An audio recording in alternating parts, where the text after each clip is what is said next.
So I just recorded a custom rule for my account here, which is a test account that I'm looking at through the Google Ads editor.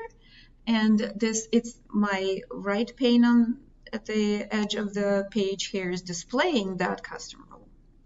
In addition to the custom rules that you can set up in the account to give off the custom alerts to your as you go through campaign setup, there's quite a bit of built-ins rules that the Google editor comes with.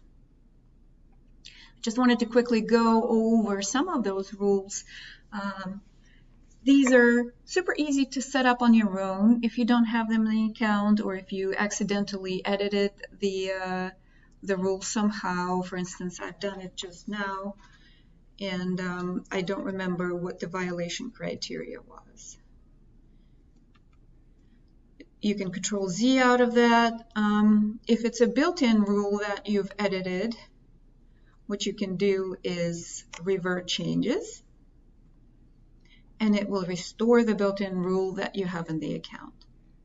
The important thing to remember about those rules, they are essentially set up as an assisting mechanism to give off the errors or the potential errors that the account might be experiencing that is preventing you from running your ads or running them efficiently, etc.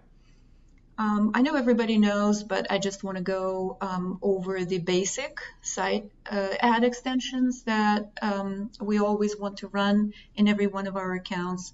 We always want to give Google as many extensions as possible in various different types, such as site links or callouts, or they could be structured snippets, promotional extensions, price extensions. It could be any type of extension. There's quite a few of them. So what we try to do as SEM managers and advertisers, we try to give Google as many extensions as possible so that Google can actually extend the space that our ads take in the ad auction results on the search results page, and then hopefully be useful to the prospect, to someone looking at your ad with the additional information it provides. So it's always good to have the account to scan for site links, call out, etc., other extensions. Not targeting search partners is an interesting one. I think what's important here is to remember that not always do you want to target search partners, but if your campaigns are in an expansion mode, if you are looking to achieve maximum reach, whether or not your goal is brand awareness or lead gen, it doesn't matter. Search partners are always a very good platform to achieve additional marginal exposure to your prospect. Manual bidding has become quite an important one in the past, let's call it couple of years, maybe a year. We're in 2019 right now, halfway through. The reason manual bidding alert has become important is because smart bidding has become quite an efficient mechanism to optimize for conversions, to optimize the performance of your accounts, campaigns on the smallest level, to perform the best it can given the budget.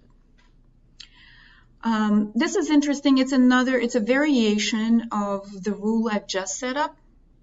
Not optimized ad rotation. This particular one is telling you that you have selected to rotate indefinitely, and if this no longer may be your goal for one of your accounts or any campaigns, then it will give off, the editor will give off the error to you to pay attention to. Accelerated delivery is an interesting one. Every so often we want to switch advertiser accounts to the accelerated delivery when we try to get every single additional exposure, but usually we do run on standard delivery method, and this is where the rule could be useful to point your attention to the fact that you're on accelerated. Maybe last month you had an extra budget and you switched and then you forgot to switch back. No search audiences. This is an interesting one. If you wanted to maximize the level of detail in your accounts, you might want to report on. You might want to be able to see and get as much insight as possible into the audiences that are clicking on your ads, converting to your ads. Then having audiences is a good thing. And having a built-in rule pointing out that you do not use those audiences, that you have not set them up in the account, is also a good thing. Fewer than 3 ads. We all know that the basic rule of thumb per ad group, you don't want to run less than 3 ads per ad group. Conversion tracking is not set up. That's one of the basics of approaching SEM and search engine advertising. The benefits of using search engine advertising is to be able to track what the click on your ad does on the website and how many of them actually convert and take the action that the advertiser wants. So obviously a good rule to have. There's a few others I have that I'm not going to go over for the interest of time. If you have any questions, if you have any rules that you live by, that you really like to set in your accounts and you'd like to share, please comment below. We're always happy to have a conversation about this or any other SEM topic.